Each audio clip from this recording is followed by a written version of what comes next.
pessoal, sejam bem-vindos ao canal da professora Fátima Félix, um canal voltado para a aprendizagem. Inscreva-se no canal, deixe seu like e ative as notificações.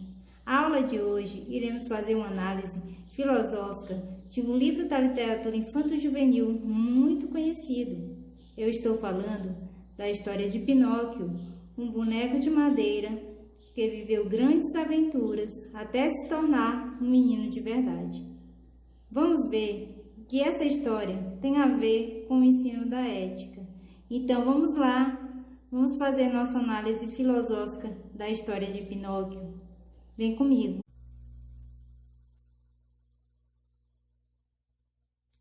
Oi, pessoal. Hoje nós vamos falar sobre a ética e Pinóquio.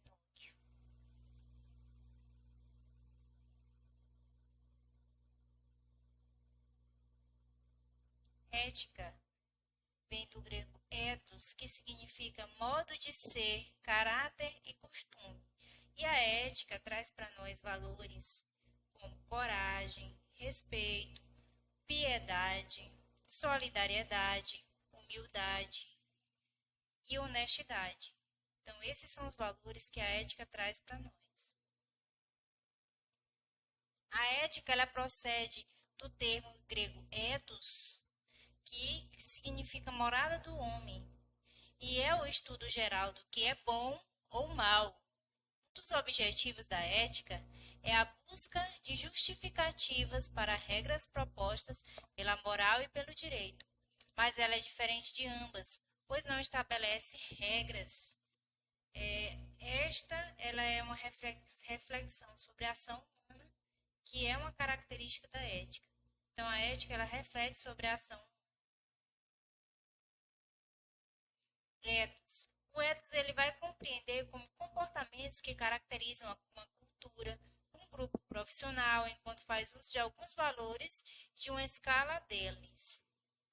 O ethos, por exemplo, o ethos do enfermeiro, o ethos do médico, do advogado, do militar. Então, todas essas profissões elas têm que seguir um código de ética e elas têm que fazer um juramento relacionado à sua profissão, à sua ação como profissional. Portanto, o ethos ele é uma tradição e uma experiência comum de um grupo, baseadas numa hierarquia de valores. Ética versus moral. A ética ela tem sido entendida como a ciência da conduta humana perante o ser e seus semelhantes. Já a moral é um conjunto de regras, normas de uma sociedade ou região. A moral ela vai ordenar, a ética vai aconselhar, a moral ela vai responder à pergunta, o que devo fazer? A ética vai responder à pergunta, como devo viver? Essa é uma citação de Comte Sponville, em 1998. Então, a ética e a moral elas são diferentes. A ética é teoria e a moral é a prática. A mentira nunca vive o suficiente para envelhecer. Essa é uma frase de Sócrates. E Sócrates é considerado o pai da ética, porque a partir dele, a filosofia na antiguidade grega ela saiu do foco da cosmologia e entrou na própria ética. Ou seja, ele saiu desse foco da busca de um elemento da natureza que pudesse definir ter originado todas as coisas, né? Então, Sócrates trouxe a vertente do estudo voltada para o homem. Isso quer dizer que ele foi o primeiro a parar de se preocupar com o nascimento do universo e focou nos estudos dos seres humanos, como esse ser humano sobrevive em sociedade, como essa sociedade vai influenciar. Sócrates ele vai defender que devemos pensar e analisar nossas condutas e os nossos comportamentos, em função de nós próprios pensarmos, através de um exame racional de nossos comportamentos. Ou seja, a ética de Sócrates é voltada para a razão, para o pensamento. A pessoa ela não nasce ética.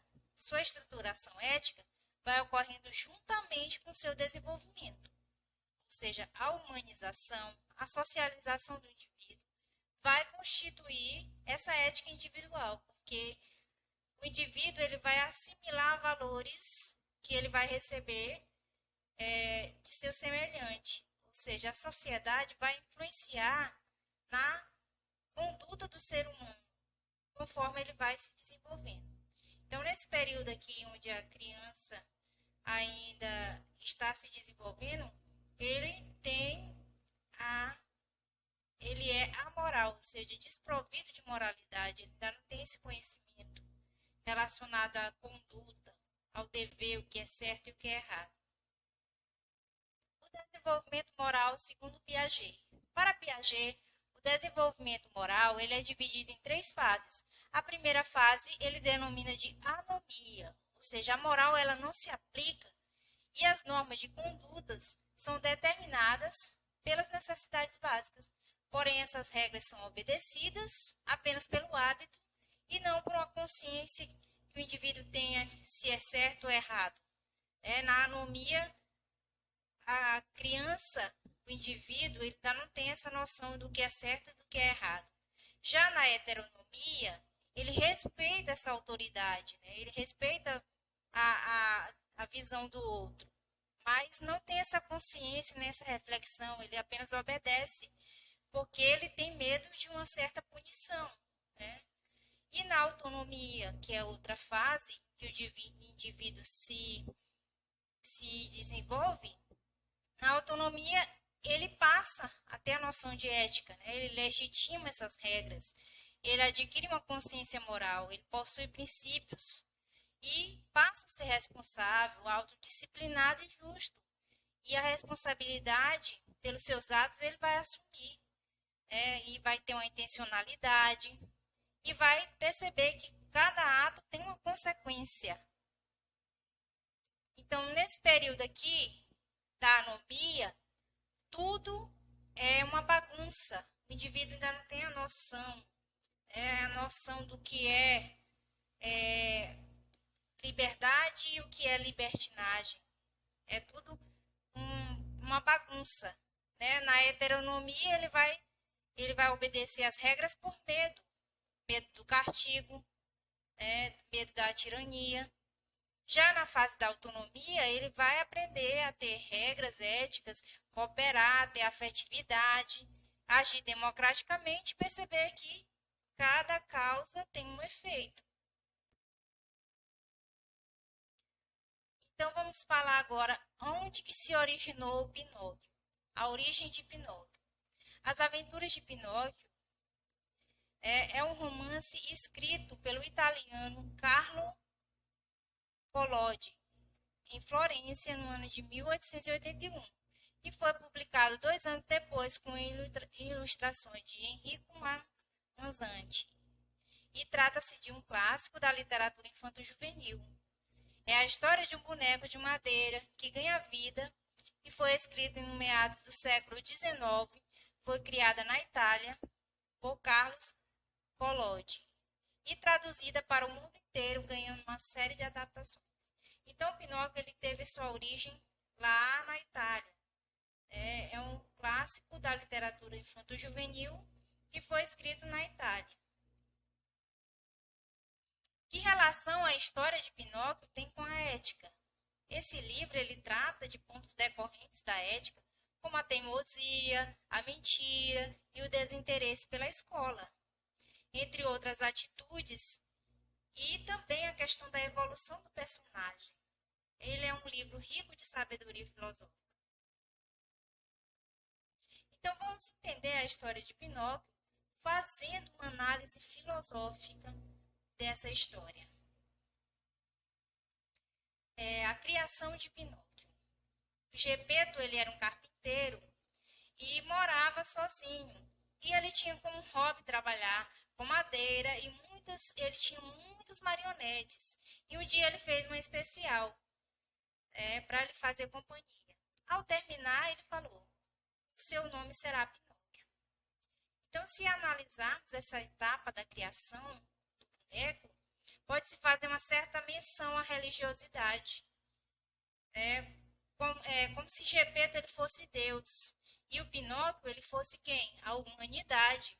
Uma humanidade sem consciência e com tanta lição para aprender no decorrer da vida. Por ser bastante solitário, Gepeto, ele, antes de dormir, ele fez um pedido para as estrelas.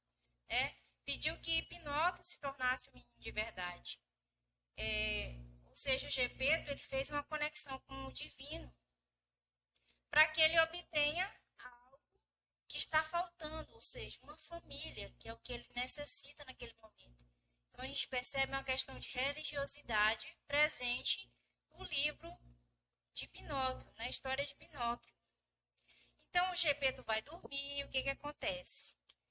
A fada azul aparece e toca com sua varinha mágica em Pinóquio e dá vida a ele. Mas ele continua sendo um boneco de madeira. Ele não tinha noção de certo ou errado, não tinha consciência. Ele é apenas feito de uma matéria oca. Então, a fada pegou e deu para Pinóquio um grilo Pepe, que passou a ser sua consciência. E para conduzir o Pinóquio para bons caminhos. Então, o Pinóquio ele é um boneco de madeira que nessa fase que ele se encontra, se ele fosse um ser humano, ele seria o quê? Um pré-adolescente. E no decorrer da história, nós vamos vendo que sempre ele age de acordo com aquilo que lhe dá vontade, procurando uma satisfação imediata, uma felicidade momentânea. Ele representa um ser com total falta de dever, com total falta de moral, falta de compromisso, com qualquer princípio ou regra, e ele procura um prazer absoluto nas coisas, sem se preocupar com as consequências, Ele não se preocupa com a noção de certo e errado, até porque ele não tem essa noção, Ele está na fase ainda da anomia e ainda está na fase de amoralidade, que ele não tem essa noção de moralidade, o que significa moral, E ele é um ser desobediente, O Gepeto vai mandar ele ir para a escola e ele não vai simplesmente por não gostar da escola. E aí, nesse caminho, junto com o grilo Pepe, ele vai andando, e ele achava que a escola era uma perda de tempo, e ele vai pelo caminho e ele encontra uma raposa chamada Fulferro. E essa raposa vinha com um gato chamado Gideão. E esses dois indivíduos vão convencer Pinóquio, vão convencer Pinóquio a se desviar do caminho da escola e não escutar o grilo Pepe. E vão atrair ele para um caminho de ilusões, como o caminho do sucesso, o caminho do show business. Então, o Pinóquio ele é desobediente e ele é tentado a buscar um sucesso. Ele acha que o sucesso vai ser algo maravilhoso, porém ele vai se enganar bastante. Apesar do Pepe fazer várias advertências para ele, dizer para ele que ele não estava no caminho correto, o que o Pinóquio é? O Pinóquio é uma marionete. E uma marionete ela é manipulada. E ele não tem essa noção de pessoas mal intencionadas, ele não tem essa noção. Ele não tem a noção de nada, porque ele é inocente. E ele não vê que ele está sendo manipulado. Acontece com ele que ele vai ser vendido. A raposa e o gato vão vender ele. Vão vender ele para o Stromboli, que é o dono de um teatro de marionetes. E esse Stromboli prometeu que ia tornar ele famoso e ele ficou iludido com a fama e com a fortuna. Só que o Stromboli, o que ele queria? Se aproveitar do Pinóquio. E só pensava no quê? Na fortuna que ele ia ganhar com os espetáculos feitos por Pinóquio. né? E o que acontece? Né? Após o término do espetáculo, o que acontece com Pinóquio? Ele vai sofrer as consequências de ter fugido da escola. Né? Ele vai começar a ser preso, vai ser preso numa jaula. E aí ele vai ver-se desesperado. Vai ver-se desesperado, né? Vai ver-se desesperado e vai aprender que o sucesso que ele vivencia naquele momento é só aparência. E por ele estar preso, ele não pode voltar para o pai dele. Então, toda mentira, todo aquele momento que ele passou tem uma consequência, né? Todo ato que ele cometeu tem uma consequência. E ele pensa num destino triste, que ele não pode voltar para o criador dele e que o dinheiro que ele tá produzindo só está enriquecendo o Stromboli, né? E ele vê-se num destino triste. E aí ele percebe que ele não passa de um fantoche, né? E com isso a gente pode fazer uma análise que o que vem fácil vai fácil. E as coisas que se apresentam para nós muitas vezes são meras ilusões, né? Então, o que acontece com ele? O Pepe vai, volta, só que o Pepe, por ser muito pequeno, ele não consegue abrir a fechadura. Então, ele vai e chama a Fada Azul. E ele vai e chama a Fada Azul. A Fada Azul é uma intervenção divina. Vai lá e salva Pinóquio, né? Só que ela manda uma borboleta. Essa borboleta vai perguntar para o Pinóquio se ele tem casa, né? E o Pinóquio começa a mentir, dizendo que não tem, e o nariz dele vai crescendo. E aí ele vai mentindo cada vez mais para a borboleta e o nariz dele crescendo. Ele não vai gostando do que ele está vendo. Que o nariz dele está crescendo, ele não está gostando.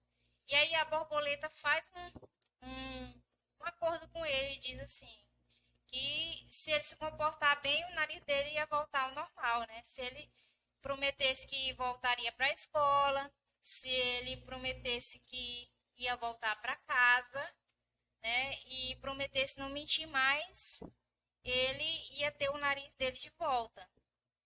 Aí Pinóquio foi lá e prometeu que ele ia voltar para a escola. E fazendo uma analogia entre Pinóquio e a criação do homem, na Bíblia a gente vê que assim como Pinóquio, todos nós fomos criados de uma matéria totalmente ignorantes, né? E assim como Adão, ele viu-se na autossuficiência de comer o fruto proibido e afastou-se do seu Criador. E ele passou a pensar por si mesmo, oposto ao mandamento de amar a Deus sobre todas as coisas, obedecendo a sua consciência adquirida com o livre-arbítrio. E Pinóquio, ele fez a mesma coisa que Adão. Se afastou de Deus, se afastou do seu Criador. E aí, quanto mais ele se afastava, mais longe ele ficava do conhecimento. E ele percebeu que a fama, a fortuna e esses vícios intermináveis só levavam ele para a porta larga, né? Para o caminho do mal. E ele ia deixando a porta estreita de lado. Só que Pinóquio ele se arrependeu, assim como Adão se arrependeu. E mais tarde a gente vê que o arrependimento dele é o primeiro sinal de evolução dele. E a gente vê que ele é perdoado pelo pai dele, assim como Deus perdoou Adão e deu uma nova chance. E aí, quando Pinóquio já estava se endireitando na vida, o que acontece? Pinóquio, novamente, ele encontra a raposa e o gato, que aparecem novamente e convencem ele a conhecer uma chamada Ilha dos Prazeres, onde ninguém precisava ir à escola, nem precisava trabalhar, né? E a ilha, ela não tinha escola, nem regras, nem leis, e as crianças elas podiam fazer o que quisessem, comer, beber, fumar, destruir a natureza. E Pinóquio sentiu-se no paraíso, né? Um lugar desse onde tudo é permitido. Mas como tudo tem um preço, nós sabemos que a conta de Pinóquio logo ia chegar, porque tudo tem um preço. E o que ele plantou, com certeza, ele iria colher. E as atitudes de Pinóquio, dessa ilha dos prazeres, nos mostram a teoria de Freud presente, que Freud chama esses comportamentos de princípio do prazer, que vem a ser tendência inata no organismo, ou seja, o indivíduo já nasce com essa predisposição a evitar a dor e buscar o prazer. Então, o princípio do prazer, ele segue a gente por toda a vida, porém, parcialmente, ele vai sendo reprimido com o conceito de realidade. E o Pinóquio, mesmo que ele tenha vida, ele não é uma pessoa, não é um ser humano. Ele não tem consciência, a consciência dele é o grilo. Mas ele não escuta a consciência dele, que é o grilo. Ele não escuta o Pepe, simplesmente ele vai de acordo com o que ele acha prazeroso. Então, quando o Pinóquio ele foi descobrir o princípio da realidade, é que ele vai se transformar num menino de verdade, ele vai ter a condição humana. Mas quanto mais ele se afastar da condição humana, quanto mais ele buscar o prazer, mais ele se afasta da condição humana. Então, nessa ilha, tudo é permitido, e tudo com a intencionalidade de escravizar, porque é um método perfeito para que cada vez mais esses meninos se tornem escravos, até se transformarem em burros. Eles vão, nessa ilha aqui, se transformando em burros, porque eles vão perdendo a sua capacidade de pensar, eles vão ficando alienados, enganados, e vão sendo usados igualmente um burro para o trabalho pesado, enriquecendo quem? A classe dominante, enriquecendo a classe dominante.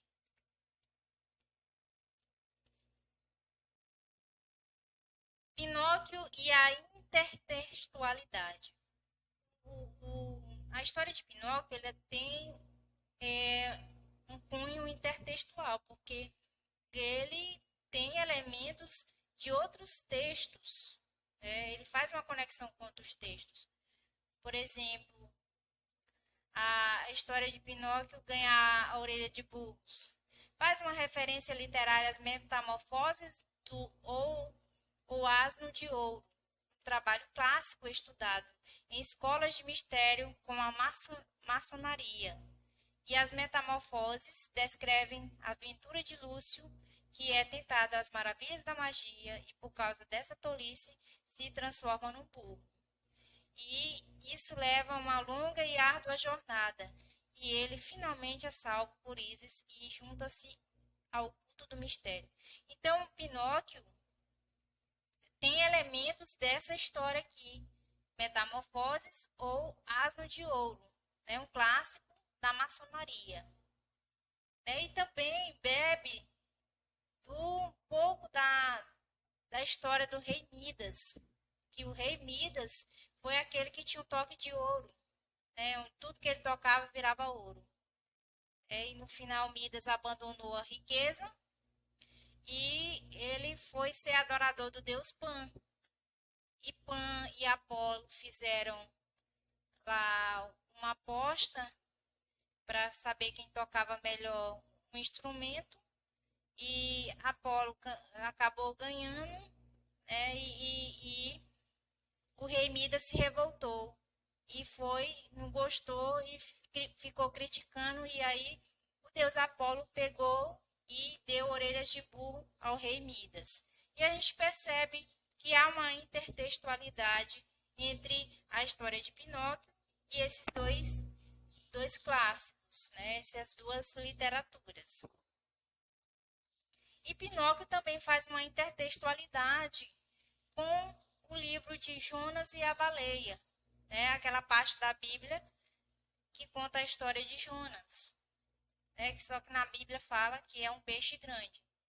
E Pinóquio faz uma intertextualidade, porque da mesma forma que Jonas é engolido por um peixe grande, Pinóquio é engolido também. Por conta do que? Da desobediência, né? Por não ter feito as coisas corretas, do jeito que o seu pai lhe ordenou. E assim Jonas também fez a mesma coisa, né? Jonas tinha uma missão, mas ele não cumpriu essa missão e ele foi engolido pela baleia, né? E assim como Pinóquio, ele também se arrependeu e foi perdoado pelo seu pai. O reencontro com o seu criador, né? Aí o Pinóquio fez o quê? Quando ele foi engolido pela baleia, ele e o Pepe andando acabaram encontrando Gepeto lá dentro da baleia.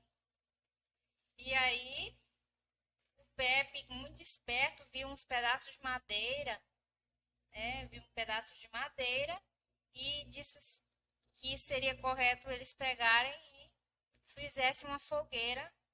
E eles fizeram uma fogueira e a baleia foi e espirrou e jogou eles para fora. Jogou eles para fora. E a partir desse momento, né, de perdão e reencontro com Gepeto, Pinóquio, ele começou a passar a ter uma certa consciência, né? Passou a ser dedicado aos estudos, aprendeu a não mentir mais, ele aprendeu a cuidar do pai dele, a ser responsável pelos seus atos, ele não pensava mais em si próprio, e todos esses atos maravilhosos de Pinóquio fizeram com que Pinóquio se tornasse um menino de verdade. Ou seja, naquele momento da baleia, né, na barriga da baleia, era como se Pinóquio estivesse aprisionado numa caverna. E ao sair da baleia, ele passou a ter uma iluminação. Ao sair da escuridão da baleia, ele passou a ter uma iluminação. Ou seja, ele encontrou-se com a verdade.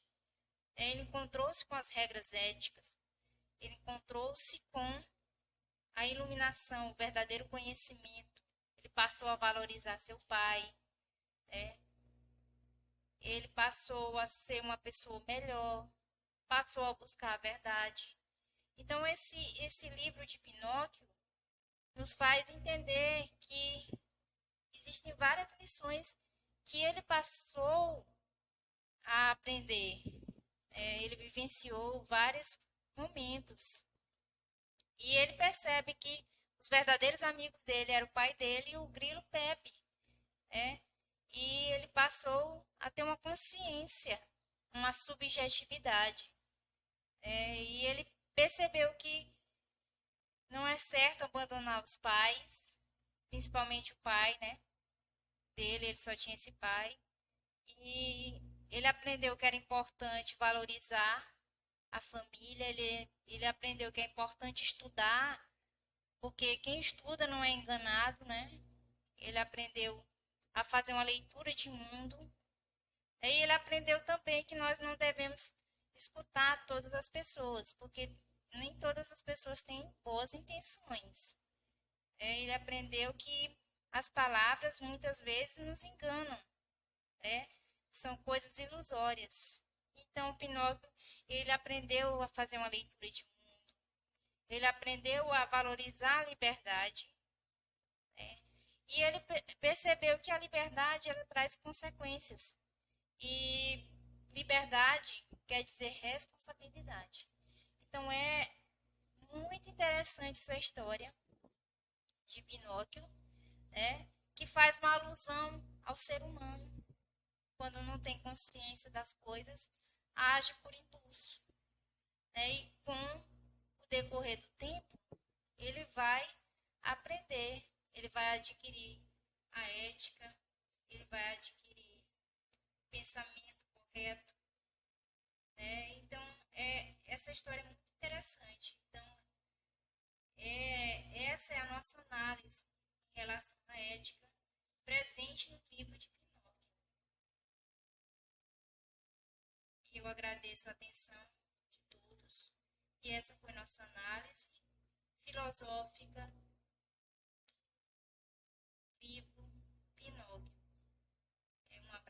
todos e até a próxima aula. Beijos carinhosos.